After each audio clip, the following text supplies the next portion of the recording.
그러나 악인이 만일 그가 행한 모든 죄에서 돌이켜 떠나 내 모든 율례를 지키고 정의와 공의를 행하면 반드시 살고 죽지 아니할 것이라. 그 범죄한 것이 하나도 기억함이 되지 아니하리니 그가 행한 공의로 살리라. 주 여호와의 말씀이니라. 내가 어찌 악인이 죽는 것을 조금인들 기뻐하랴. 그가 돌이켜 그 길에서 떠나 사는 것을 어찌 기뻐하지 아니하겠느냐. 만일 의인이 돌이켜 그 공의에서 떠나 범죄하고 악인이 행하는 모든 가증한 일대로 행하면 살겠느냐. 그가 행한 공의로운 일은 하나도 기억함이 되지 아니하리니 그가 그 범한 허물과 그 지은 죄로 죽으리라. 그런데 너희는 이르기를 주의 길이 공평하지 아니하다 하는도다. 이스라엘 족속아 들을지어다. 내 길이 어찌 공평하지 아니하냐. 너희 길이 공평하지 아니한 것이 아니냐. 만일 의인이 그 공의를 떠나 죄악을 행하고 그로 말미암아 죽으면 그 행한 죄악으로 말미암아 죽은 것이요. 만일 악인이 그 행한 악을 떠나 정의와 공의를 행하면 그 영혼을 보전하리라. 그가 스스로 헤아리고 그 행한 모든 죄악에서 돌이켜 떠났은데 반드시 살고 죽지 아니하리라. 그런데 이스라엘 족속은 이르기를 주의 길이 공평하지 아니하다 하는도다. 이스라엘 족속아 나의 길이 어찌 공평하지 아니하냐. 너희 길이 공평하지 아니한 것이 아니냐. 주 여호와의 말씀이니라. 이스라엘 족속아 내가 너희 각 사람이 행한 대로 심판할지라. 너희는 돌이켜 회개하고 모든 죄에서 떠날지어다. 그러한즉 그것이 너희에게 죄악의 걸림돌이 되지 아니하리라. 너희는 너희가 범한 모든 죄악을 버리고 마음과 영을 새롭게 할지어다. 이스라엘 족속아 너희가 어찌하여 죽고자 하느냐. 주 여호와의 말씀이니라. 죽을 자가 죽는 것도 내가 기뻐하지 아니하노니 너희는 스스로 돌이키고 살지니라. 아멘.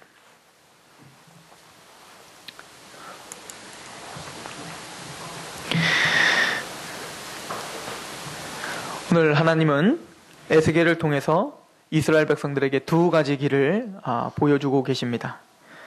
우리가 인생을 살 땐 두 가지 길이 준비되어 있다고 이야기합니다. 하나는 파멸의 길이요, 심판의 길이요. 한 길은 생명의 길이고 살 길이고 영생을 주는 길이라고 이야기합니다. 이것을 예수님께서는 좁은 문과 좁은 길로 가는 사람이 영생의 길로 또 하나님의 축복의 길로 살 길로 가는 길이라고 이야기하고 나머지 한 길은 굉장히 넓은 길입니다. 너무너무 넓어서 그 길은 힘들여 가지 않아도 그냥 갈 수 있는 길이 있는데 근데 그 길의 마지막에는 파멸이 있을 것이라고 성경은 이야기를 하고 있습니다. 그래서 여러분들이 구약 성경을 보던 또 신약 성경을 보던 반드시 두 가지 길과 또 그 두 가지 길 중에서 우리가 선택해야 될 그 선택을 바로 인간 스스로가 해야 된다라고 성경은 이야기하고 있죠. 악한 짓을 한 자는 그에 합당한 보응을 받는 것, 마침내는 하나님의 징벌과 심판이 기다린다는 것은 믿지 않는 사람들도 인간의 본성적으로 알고 있는 바예요. 요즘에 흉악한 범죄들이 굉장히 많이 일어나고 있는 시대에 살고 있는데 그런 범죄의 뉴스를 볼 때 그렇게 흉측하게 사람을 살해하고 그런 강력 범죄를 우린 볼 때 누가 시키지 않아도 모두가 다 한 목소리로 뭐라고 합니까? 분노하고 또 그들을 가만 냅두면 안 된다고 길을 쓰고 일어나지요. 또 야 저렇게 쳐 죽일 놈이 있나? 저놈은 천벌을 받아 마땅하네. 이렇게 본성적으로 우리는 그것을 가르쳐 줍니다. 즉 파멸의 길이 있고 범죄와 또 악행을 하는 것은 마침내는 하나님께서 보응하실 수밖에 없다는 것을 우리 본성 스스로가 깨닫고 있어요. 이거는 우연의 일이 아니라 하나님께서 모든 사람들에게 로마서에 보면 모든 사람에게 양심을 주셔서 그 양심이 율법이 되어 유대인이 아닌 우리들도 율법을 갖고 산다는 거예요. 그 율법이 뭐라고요? 양심이라는 겁니다. 그래서 우리는 양심이라는 하나님의 율법이 있어서 뭔가 잘못을 저지르고 뭔가 악한 일을 하는 사람들을 본성이 그를 거스르고 그는 반드시 벌을 받고 징벌을 받아야 된다라고 하는 그런 목소리를 내는 것을 우리는 볼 수가 있습니다. 본성이 이야기할 뿐만 아니라 성경은 우리에게 계속적으로 우리에게 강한 경고를 하고 있지요. 그리심산을 보면서 축복을 하고 에발산을 향해서 저주를 하며 또 이스라엘 백성들에게 너는 축복의 길을 선택할 것이냐 아니면 저주의 길을 선택할 것이냐라고 끊임없이 하나님은 양자택일할 것을 촉구하고 계십니다. 그래서 그 악한 길로 그냥 넓은 길이라고 했습니다. 편안한 길이요. 거기에는 비전도 있습니다. 어떤 비전이 있냐면 그 넓은 길로 가야 사람들이 많이 가는 곳으로 가야 사람들이 그렇게 사는 대로 살아야 네가 성공하고 네가 편안하고 형통할 수 있다라는 비전도 제시하죠. 단순히 그렇게 살아라는 게 아니라 누구도 그렇게 산대라고 하는 야 너만 그렇게 독특하게 살으려고 하니 모두가 다 그렇게 산대. 예를 들어서 옆집 새댁도 아이를 그렇게 키운대 라고 하면 그것이 하나의 법이 돼서 우리에게 끊임없는 압박을 주죠. 너도 그러니까 그렇게 살아야 돼. 그래야 자녀가 잘 돼. 어느 곳으로 이사를 해야 돼. 아니 그 사람도 이사하고 저 사람도 이사하는데 너만 독특하게 뭘 그렇게 이사를 안 한다고 하는 거야. 또 많은 사람들은 여러 압박들, 그 큰 길과 대로로 가라고 끊임없는 압박들을 우리에게 보여주고 있고 푸시하고 있지요. 그렇게 바보처럼 살면 너는 언젠가는 후회하게 될 거야. 누구를 봐. 누가 그렇게 살다가 후회하잖아. 그러니까 너도 이렇게 살아야 돼라고 모든 매스컴과 모든 이웃 사람들과 모든 신문들은 우리에게 압박을 가하고 있습니다. 그러나 하나님이 우리에게 알려주시는 길은 좁은 길입니다. 여러 사람이 가는 길이 아닙니다. 많은 사람이 가는 길이 아닙니다. 성경은 대다수의 사람은 넓은 길로 가서 넓은 문으로 들어가고 넓은 길로 가다가 마침내는 대다수의 사람이 제가 보기엔 98% 이상 다 영원한 형벌로 곤두박지칠 운명으로 살아간다라고 이야기합니다. 성경은 더 날카롭게 부름을 받은 하나님께 부름을 받은 성도라 칭함을 받는 자들 중에서도 구원을 받는 사람들이 극히 드물다라고 이야기를 하고 있습니다. 인정하십니까? 부름 받은 사람은 많되 택함 받은 자는 적다라고 말했어요. 즉 교회 안에 있더라도 부름은 받았지만 택함을 받고 영원한 영생의 길로 걸어가는 사람들은 적다는 거예요. 그런데 어느 누구도 세상에 살아가는 그 어떤 누구도 그거에 대한 압박감을 받고 그거에 대해서 두려워하고 그거에 대해서 심각하게 자신의 인생을 돌아보는 사람은 없습니다. 또 교회 안에서도 하나님은 분명히 양과 염소를 구분하고 알곡과 쭉정이를 구분하고 부르심 받은 사람 많되 택함 받은 사람 적다 이야기를 해도 우리 교회는 안전하다고 생각하고 나는 안전하다고 그냥 생각하는 이유가 없어요. 그냥 그렇게 생각하는 그런 막연한 편의주의가 이 교회 안에도 팽배하고 있다는 것입니다. 초대교회 때도 그랬으니 오늘날 교회는 오죽하겠습니까? 아무리 고린도 교회에게 너희 믿음을 스스로 시험하고 확증하라고 진짜 믿음을 가지라고 참 복음을 들으라고 난 예수님 믿습니다. 예수님 압니다. 그거 갖고는 안 된다고 그 예수님의 십자가에 네가 같이 죽고 같이 사는 그런 거듭남의 체험이 있어야 된다고 아무리 외쳐도 알아듣지를 못해요.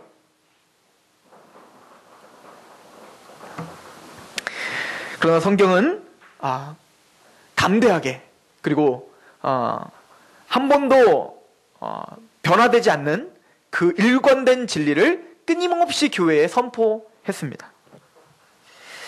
우리에게는 양자택일해야 될 책임이 따릅니다. 나의 죄를 통회하고 하나님 앞에 돌아와 예수 그리스도와 함께 십자가에 죽고 예수님과 함께 십자가에 살 때만이 영원한 천국을 기대할 수 있어요. 그런 경험과 그런 확신이 없이 아무리 교회를 열심히 다닌다고 해도 우리는 천국을 갈 수가 없습니다. 어떤 사람들은 이런 냉혹한 하나님의 심판의 기준을 두고 비판을 합니다. 그래서 존 스토트라고 하는 목사님조차, 그 위대하고 그렇게 많은 업적을 남긴 목사님조차 후반에 가선 지옥이 없다는 걸 인정해버렸죠. 왜냐하면 아무리 생각해도 자비로우시고 은혜로우신 하나님이 그런 무서운 지옥을 만들었을 리가 없다. 그것도 한 번 때리고 마는 것도 아니고 영원히 고통스러운 그 지옥을 하나님이 만들었을 리는 없다. 그러나 우리는 그것을 인정할 수 없어요. 왜냐하면 존 스토트는 지옥이 없다라고 얘기했지만 예수님은 영원한 불못이 있다라고 얘기했기 때문에 그 어떤 것과도 타협할 수 없습니다. 그리고 영원한 지옥 형벌이 있어야 공의는 섭니다.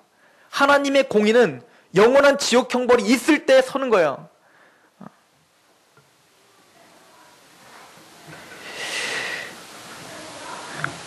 근데 오늘 에스겔서를 통해서 하나님이 우리에게 주시는 경고가 있습니다. 그게 뭐냐면 이런 죄악 가운데 있는 사람들의 공통적인 특징이 있더라는 겁니다. 그 공통적인 특징은 끊임없는 핑계를 댄다는 겁니다.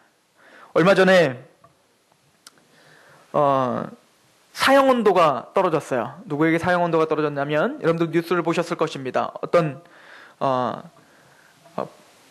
애기 엄마가 어린이집을 애기를 데려다주고 오는데 따라 들어가서 처참하게 살인을 저지른 그 범인에게 사형 온도를 집행했어요. 그 온도를 내렸습니다. 그런데 그 법원을 발칵 뒤집힐 만한 말을 이 범인이 했죠. 뭐라고 이야기했냐면 자기가 예전에 이 사람이 그 전자발찌를 차고도 그렇게 범행을 저지른 거 아닙니까? DNA 검사에서 자기가 만약에 걸렸으면 그 전에 걸려서 예전에 그것을 걸렸다면 자기는 살인을 저지르지 않았을 거라는 거예요. 누구 책임이라는 겁니까? 나라의 책임이 있다는 거야. 자신을 막지 못한 나라의 책임이 있다는 것입니다. 그리고 수많은 범죄자들은 어떤 범죄를 저지르고는 끊임없이 핑계를 댑니다. 환경이 불우했고 우리 부모님 때문에 그랬고 또 이 사회가 나를 이렇게 병들게 만들었으며 내 모든 환경과 내 모든 살아온 날이 날 이렇게 만들었다는 거야. 내가 그런 게 아니라 나는 어쩔 수 없이 이렇게 범죄를 저지를 수밖에 없다라고 이야기한 겁니다. 물론 우리는 그런 이야기를 통해서 귀담아 들을 필요는 있어요. 그래서 깨어져가는 가정과 또 이 시대에 마땅히 가정을 제대로 세우고 또 제대로 된 교육과 인성적인 교육, 전인격적인 교육 이런 것들에 우리는 치중을 해야 되고 그게 얼마나 중요한지를 깨달을 수 있어야. 그럼에도 불구하고 그 범죄자는 거기서 핑계를 댈 수 없는 겁니다. 내 죄를 다른 사람 때문에 이렇게 됐다고 이야기할 수 없는 거예요. 그 책임은 누구에게 있는 겁니까? 그 사람에게 있는 겁니다. 그런데 이런 습성과 이런 본성은 아담으로부터 시작했죠. 아담이 선악과를 따먹고 하나님 앞에 핑계를 대되 뭐라고 핑계를 댑니까? 당신이 나에게 맡겨준 바로 이 여자 때문입니다. 이 여자 때문에 내가 범죄를 저질렀지 이 여자만 아니었어도 범죄를 저지르지 않았습니다. 게다가 당신의 창조물인 그 뱀이 꼬시지만 않았어도 나는 범죄를 저지르지 않았습니다. 라고 자꾸 그 책임을 전가하려는 습성이 아담으로부터 그 범죄자 그리고 오늘 저와 여러분들 안에 있다는 거예요.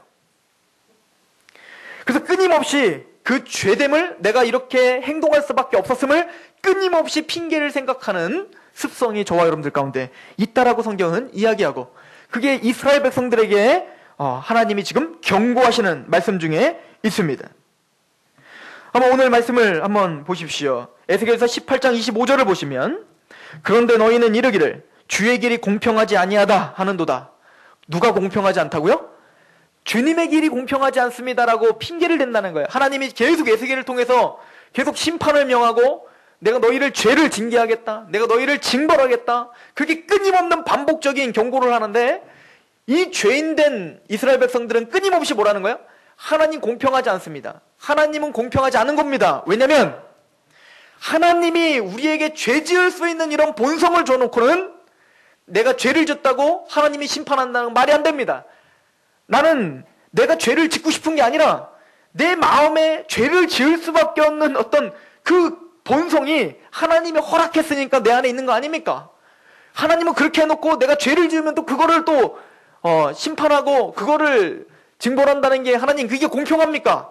나는 애초부터 시작 때부터 나는 불공평하게 시작된 거 아닙니까?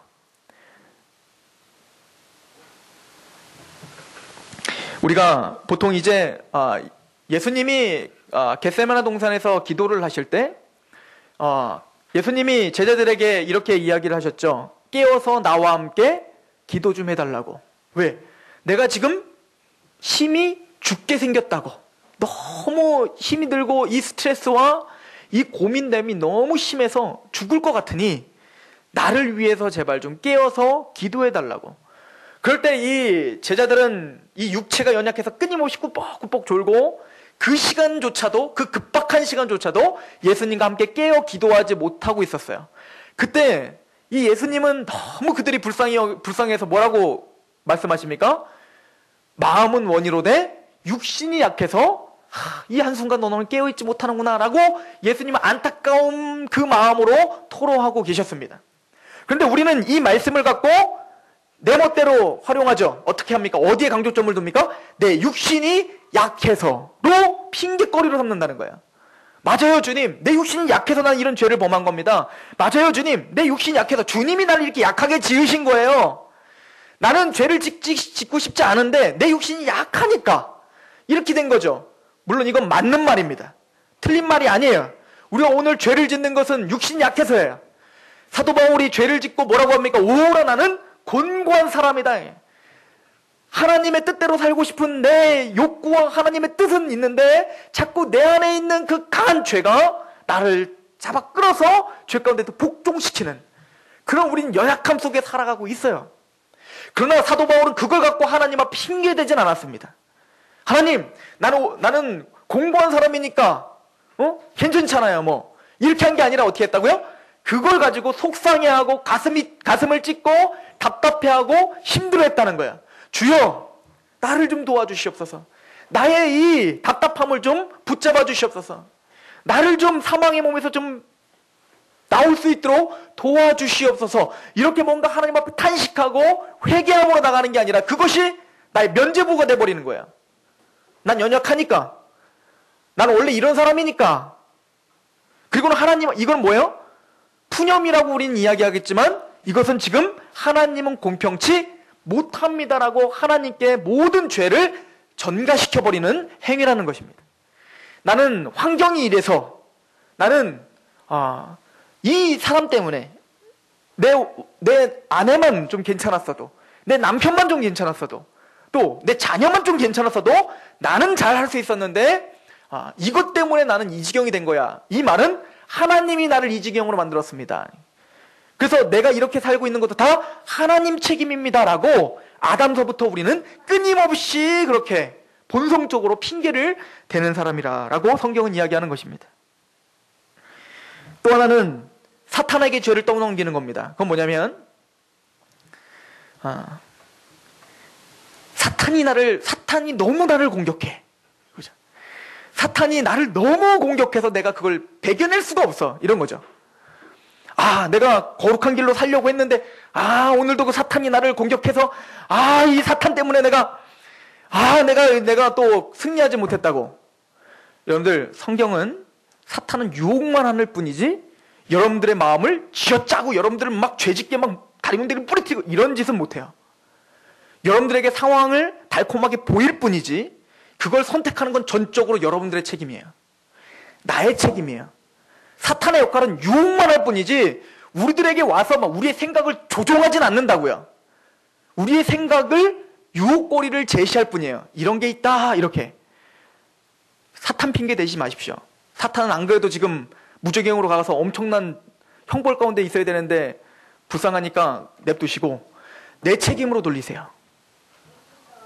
성경은 물론 하나님은 우리를 유혹한 그 사탄조차, 왜? 우리를 너무 애지중지하기 때문에 하나님의 형상대로 지은 우리를 파괴시킨 그 사탄의 존재조차 하나님 박살내고 그 머리를 부술 겁니다.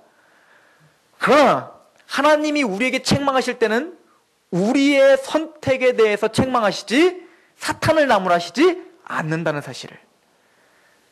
그리고 오늘 말씀을 한번 보십시오. 에스겔서 우리 18장을 보시면 29절도 보세요. 그런데 이스라엘 족속은 이르기를 주의 길이 공평하지 아니하다 하는도다. 이스라엘 족속아 나의 길이 어찌 공평하지 아니하냐? 너의 길이 공평하지 아니한 것 아니냐? 하나님이 공평한 것이 아니냐? 그럼 누가 공평치 않은 거예요? 너는 내가 공평치 않다고 말하지만 내가 공평치 않은 것이 아니라 바로 너희가 공평치 않은 거 아니냐? 너희가 공의롭지 않은 것이요 너희의 죄가 지금 너희를 그렇게 끌고 가는 것 아니냐라고 하는 거예요. 하나님은 전적으로 그 죄의 책임은 누구에게 있다는 것입니까? 인간에게 있다라고 이야기합니다. 이거는 구약 성경만 그런 것이 아닙니다. 신약 성경에도 그렇습니다. 우리 야고보서 1장을 잠깐 가보세요. 야고보서 1장입니다.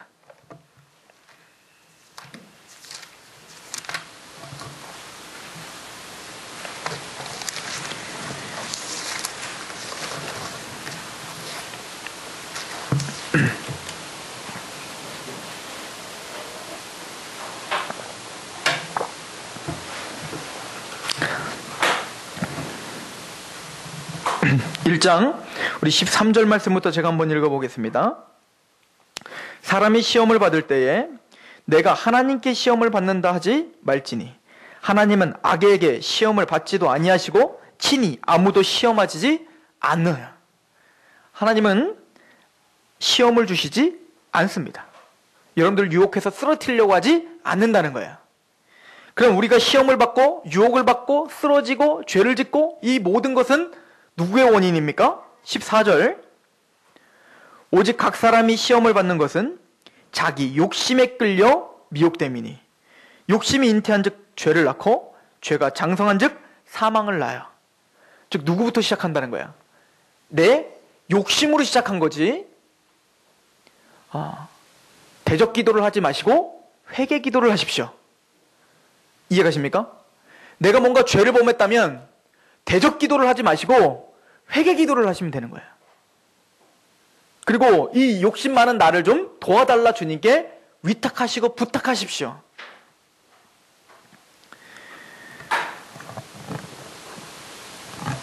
우리의 핑계대는 습성을 버리시길 바랍니다. 이것이 하나님의 뜻입니다. 물론 여러분들은 예수 그리스도를 선택하고 예수 그리스도의 그 좁은 길을 택하신 분들입니다. 맞습니까? 그래서 대로로 가지 않고 주님이 택한 길로 걸어가는 사람들이에요. 제가 우리끼리만 있다 보니까 여러분과 저만 이렇게 보다 보니까 또 저를 한번 보다 보니까 끊임없이 대로로 가고 있는 모습 같은 모습이 보이는 거예요. 제 안에. 그죠? 대로로 가는 거예요. 뭔가 편한 길로 가고 싶은 내 욕구가 있어 보이는 거예요. 또 저를 보니까 그런 걸 보면 우리 성도들을 또 가만히 보면 또 어떻게 될까요? 우리 성도들도 좀 십자가의 길, 헌신된 길, 희생의 길 그쪽이 아닌 그냥 대로를 자꾸 선택하려고 하는 그 습성이 있어 보이는 거예요. 판단하지 말아야 되는데 저도 저 자신을 판단하고 자꾸 다른 사람도 판단하게 되잖아요. 그러다가 잠시 아까도 말했지만 그 강남 스타일 그걸 보니까 그래도 우리 성도들은 좁은 길을 선택한 사람들이 맞구나 이런 생각이 들었어요. 제가 보니까 세상 사람들이 보기에 저와 여러분들 참 불쌍한 사람들이에요. 그 사람들이 생각하는 그 행복과 그 화려함을 다 포기한 사람들이기 때문에 그렇습니다. 여러분들 정말 그러신 분들입니까? 제가 잘못 봤나요? 저와 여러분들이 좁은 길로 오신 것 환영하고 하나님 앞에 감사합니다. 특히 교회를 다니지만 복음을 모르는 사람들이 그렇게 많은 시대에 복음 가운데 어찌하든 주님의 길로 십자가의 길로 걸어 들어오시는 여러분들을 환영할 뿐입니다. 그러나 그렇게 살아가고 있는 우리들에게도 끊임없는 사도 바울이 그랬던 것처럼 우리 안에도 끊임없는 죄에 대한 핑계가 있어서 오늘 이 말씀은 단순히 강 건너 불구경하듯 보는 것이 아니라 이 말씀을 나에게 주신 경고로 들으시길 소망합니다.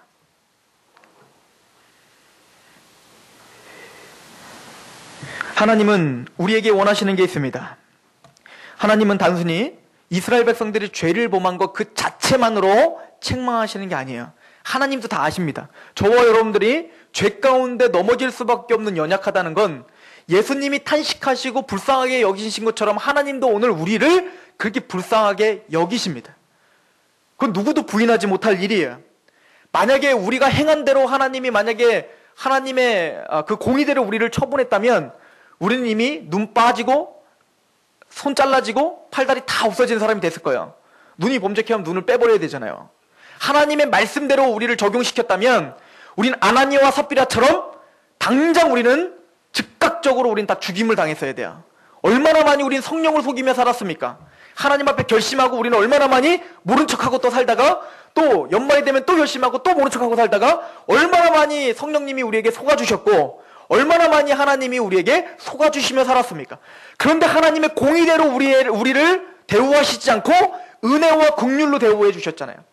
그렇게 자기랑 한순간도 깨어있지 못하는 그 제자들을 위해서 예수님은 그래도 십자가의 길을 선택했잖아요.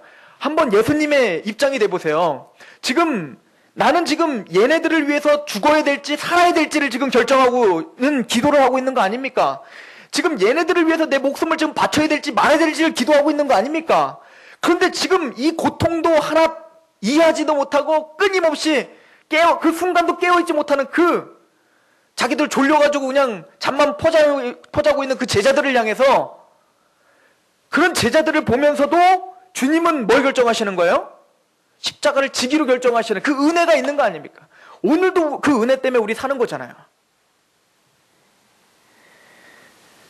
그러나 그 은혜가 있다 해서 그 은혜를 경홀히 여기고 그 은혜를 망령되이 여기면 안 된다고 성경은 이야기하는 것으로 오늘 저와 여러분들을 받아들이시길 소망합니다. 하나님의 요구가 있습니다. 하나님의 요구대로 우리가 순복하길 소망합니다. 에스겔서 18장 32절에 그 요구가 나옵니다. 같이 한번 읽어볼까요? 시작. 주 여호와의 말씀이니라. 죽을 자가 죽는 것도 내가 기뻐하지 아니하노니 너희는 스스로 돌이키고 살지니라. 에스겔서 18장 32절의 말씀이었어요. 주 여호와의 말씀은 죽을 자가 죽는 것도 내가 기뻐하지 않는다라고 말해요. 한 1000명이 있으면 몇 명이나 구원받을까요? 1명 구원받을까 말까요? 이건 현실입니다. 10,000명이 있으면 몇 명이나 구원받을까요? 10,000명 중에 제가 보기엔 한두 명 구원받을까 말까요? 자, 그렇다면 그 수많은 하나님을 대적하는 마땅히 죽어 마땅한 영원한 지옥 형벌을 받아 마땅한 그 사람들이 형벌을 받아요. 그러나 하나님은 그 사람들이 형벌을 받는 것조차 기뻐하지 않는다라고 성경은 이야기하고 있습니다. 하나님은 마땅히 죄를 받고 죽어야 될 사람들이지만 그 사람들이 죽는 것조차도 마음을 기뻐하지 않는다는 거예요. 안타까워한다는 거예요. 답답해 하신다는 거예요. 그러니까 그 하나님의 심정은 항상 마음이 찢어지고 계시겠죠. 왜요? 구원받는 사람이 극소수기 때문에 그렇습니다. 그리고 하나님이 기뻐하시는 건 무엇입니까? 너희는 스스로 돌이키라. 이것을 하나님은 기뻐하신다는 거예요. 그 악인이었던 죄인이었던 자가 주님께로 스스로 돌이키는 거예요. 여기서 중요한 말은 스스로입니다. 스스로 돌이키셔야 돼요. 즉 참된 회개를 우리는 동반해야 된다고 말하는 것입니다. 우리의 신앙인들에게 있어서 가장 큰 특징은 참된 회개가 살아나는 자들이라는 게 특징이에요. 구원파가 은혜를 말하고 믿음을 말하지만 그들의 구원을 우리는 참된 구원이라고 말하지 않아요. 그 대표적인 게 뭐죠? 그들에게는 반복적인 참된 회개가 없어요.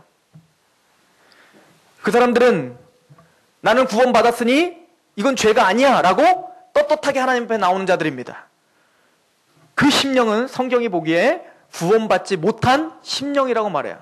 구원받은 심령은 사도 바울이 구원받은 이후에 나는 죄인 중에 괴수라고 하는 철저한 탄식과 탐복으로 하나님께 나가는 것처럼 그런 죄에 대한 미워함과 죄에 대한 두려움이 있어야 된다는 것입니다. 그런 참된 회개는 뭡니까? 우리 에스겔서 18장 30절을 보십시오. 같이 한번 읽어볼까요? 시작.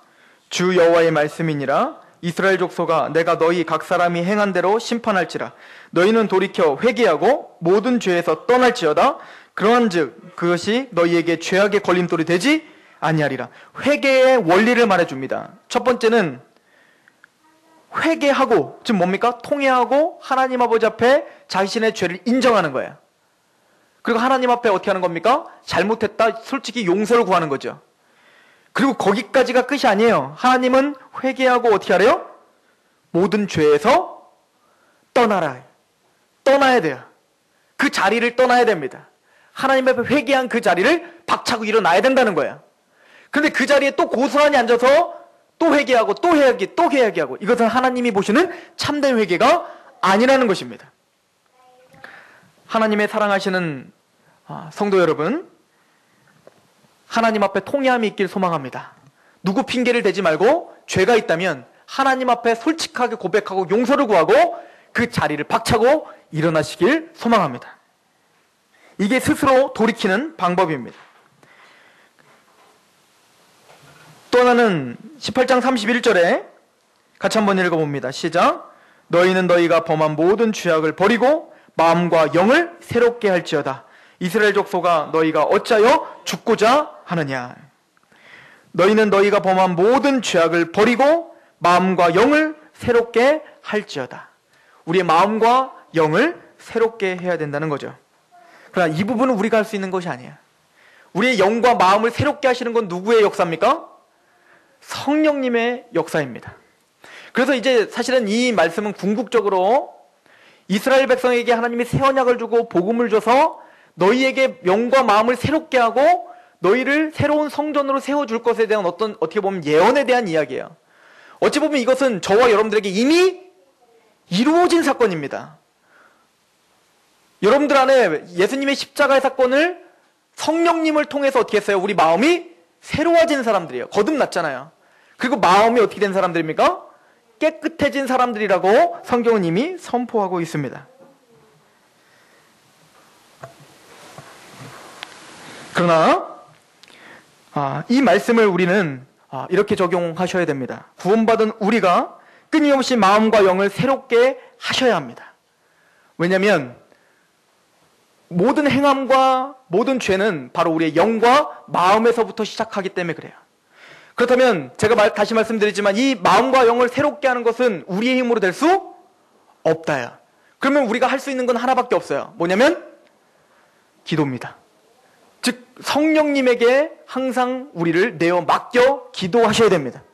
깨어 기도하셔야 돼요. 그래서 끊임없이 우리의 마음과 영을 말씀을 통하여 기경시켜달라. 그래서 우리는 매일매일 말씀을 보고 매일매일 기도를 하고 매일매일 하나님 앞에 매달릴 수밖에 없는 거예요.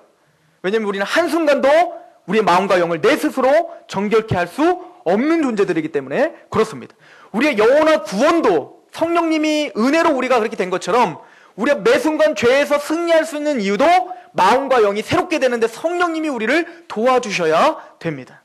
그래서 주님께서 우리에게 가르쳐준 기도에 마지막에 뭐라고 말합니까? 일용할 양식을 구하고 또 내가 죄 지은 자를 용서해 준 것처럼 내 죄를 좀 용서해 주시고 시험에 들게 하지 마옵시고 다만 악에서 나를 구원해 달라. 구원받은 자는 또 구원하는 거예요.